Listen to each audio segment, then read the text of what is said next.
আজকে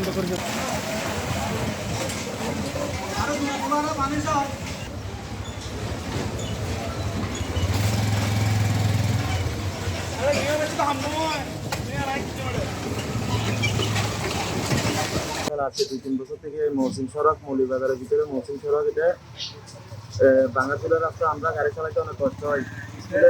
আজকে 3 বছর পর্যন্ত এরকম ভাঙাচুরের রাস্তা, পানির ভিতরে দিয়ে গাড়ি চালাই, পানির ভিতরে ইটা থাকলে গাড়ি উল্টে যায়, আমাদের অনেক ক্ষয়ক্ষতি হয়। এই রাস্তাটা দীর্ঘদিন ধরেই ভাঙা এবং এই রাস্তাটা স্কুলের বাচ্চাদের জন্য সমস্যা হয়, যানবাহনের জন্য সমস্যা হয়, সব দিক দিয়ে। আর এই রাস্তাটার মধ্যে মনে হয় হাজার হাজার মানুষ হাঁটাচলা করে।